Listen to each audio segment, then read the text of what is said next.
going on there, guys? We back with another one, and today we got to talk more about Dillon Brooks and his exit out the NBA, or specifically out of Memphis. We don't know exactly what's going to happen this offseason. I'm sure his agent's going to talk to teams. They're going to try to find him a landing spot. But people are wondering, did he just simply poke the wrong bear? Is he talking to the wrong person? Was his lack of production with his mouth, was that the reason?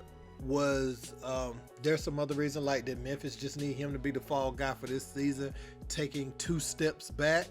Or is it something else? And by something else, I mean clutch. As far as their athlete clients, are teams gonna back away from him because Clutch may be using some sort of tactic to say, you're not gonna get this player or that player if you sign Dillon Brooks? I don't know. I mean, that I could be reaching, but is that something? Well, we're gonna check out what Steven Jackson had to say, and I'll be back with my commentary. Fold out. Hey, y'all can say what y'all want. Y'all can jump on the bandwagon, follow suit, but y'all know that shit they doing to Dillon Brooks is wrong. Dead ass wrong. Ain't nobody on TV talking about it because all y'all jock ride and none of y'all understand what competing is. They was loving him when they was winning and it was all good before Jock got in trouble. Oh, y'all don't want to talk about that. They was patting Dillon Brooks on the back, saying this and saying that before Jock got into his trouble. Yeah, we know Ja the bigger star. So it makes all the sense in the world to keep Ja over him. I get that. But you don't just come out and demean this man to make it seem like he don't belong in the league or like he was just a big troublemaker. He ain't had no troubles off the court. He competed on the court. He did what Ron Artest do, what Draymond do, what I did, what a lot of defenders did. You dig what I'm saying? But that's bullshit and ain't nobody gonna call him out. Hey, and that's the main reason why you can't pay attention to people. Because they be too in their feelings and they don't understand or can't be real with themselves. You want to talk about how Dillon Brooks didn't show up, right? Why he didn't play well. How many all-stars on your favorite team didn't play well? Yeah, not just Dillon Brooks. It's a lot of motherfuckers that didn't show up and that didn't play well. Not just in the playoffs, but all year. Why y'all ain't talking about them or hoping the organization say they ain't bringing them back? I'm waiting. Fuck out of here. Y'all crazy. Ron Artest did it. I did it. Draymond does it. Like, I don't understand. I guess he poked the wrong bear, but I don't agree with that shit. I don't agree with them coming out and saying that shit. Baltimore did the same shit with Lamar Jackson. Tried to come out and demean him so nobody else wouldn't sign it. Nobody else wouldn't sign him. I've been in those shoes where people try to demean your character and say these certain things about you and don't understand that this guy just like playing the game a certain type of way. He play hard. Is he the most talented player? No. But he competes. He's in the NBA for a reason. Y'all signed him. Y'all brought him there for a reason. But don't demean him now because he said some things or he might have ruffled y'all feathers. Okay, what would have been better for me? For Memphis to come out and say, you know what? We can't have Ja doing all this and Dillon. We have to get rid of one of them for the betterment of our organization. But don't just try to single Dillon Brooks out just because he played the game a certain way with a chip on his shoulder to make it seem like he's a bad guy and we just gonna come out and say we don't want to bring him back at all. I think that's bullshit on their behalf. So we heard loud and clear from Steven Jackson that this is what a lot of people are saying, that he's made the scapegoat because the team didn't achieve the success they needed. Now, if they wanted to come out and say they're going in a different direction, I think they kind of did when Taylor Jenkins and the owner said that they're going, or the GM came out and said that they're doing less talk, more playing. That's a direct shot at Ja and Dillon Brooks. But who started the culture of talking too much there? That's Ja Morant.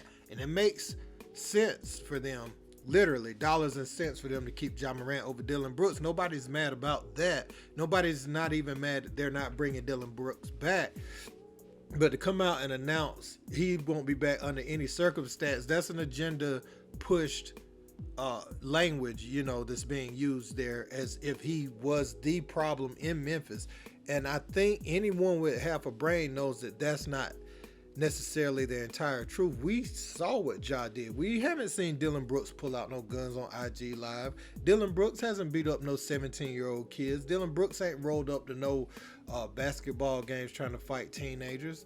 And, you know, Dillon Brooks hasn't rolled up to Foot Action or Foot Locker about to go crazy, you know, in there either. So what exactly has Dillon Brooks done to deserve that?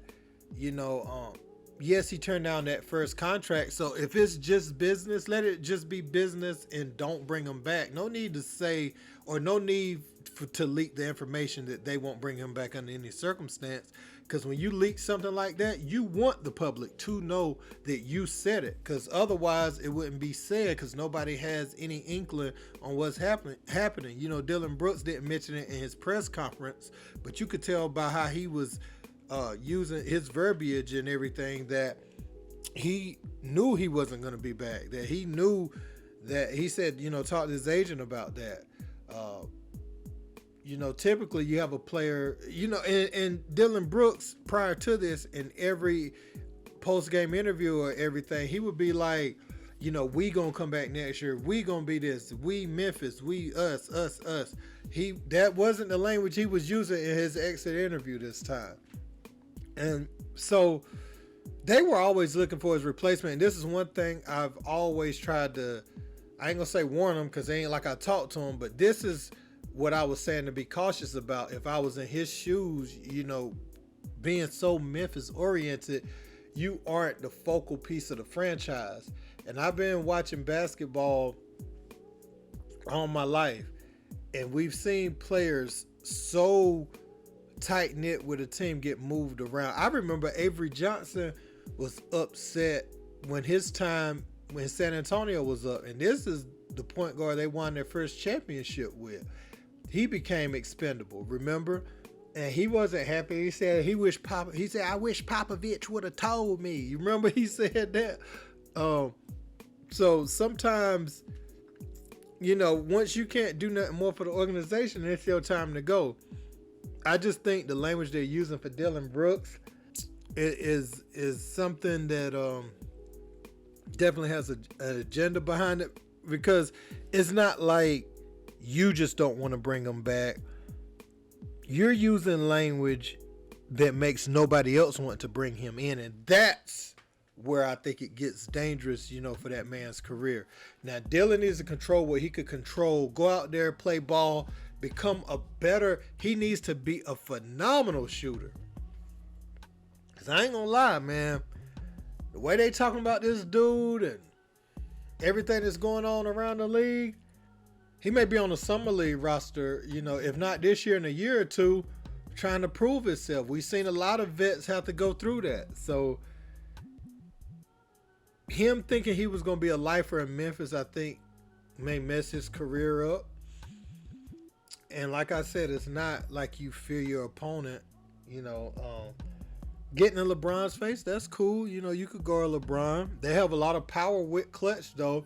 And they have leverage with their clients. I think ain't Trae Young like them, and they're talking about he may go to the Lakers, or he may go to this place, that place, the third place. You got, you know, teams wanting some clutch players, and nah, I ain't gonna say that, because sometimes people think you be capping. They think you really don't know. But I've spoken to someone who knows an assistant coach in the league, is related to an assistant coach in the league, and they talked about how nobody really likes what Clutch and Rich Paul is doing.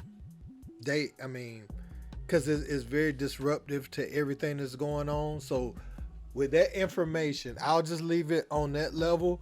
Take it for what it is and what I just said, and nothing more. But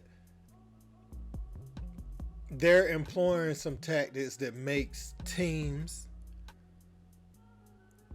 well, other agents for sure, you know, other agent services for sure, but teams, organizations, a little uncomfortable. They I mean, I think you should be like this in business, so I'm not knocking it. I'm just saying what I've heard. And so they feel a little uncomfortable with Clutch. Clutch makes you meet their terms. I think that's what I'm trying to say. Somewhat in the middle. You know, you have to meet them in the middle. And, you know, with their clients, they're probably like, you know, you get Dillon Brooks, we ain't coming. Is that a thing? I don't know. But we shall see. Hopefully this young man can learn from this and move forward with his life. I don't know what that entails, but hopefully he can land where he's supposed to land in life next, man. But look, don't forget to like, share, subscribe. Until next time, peace.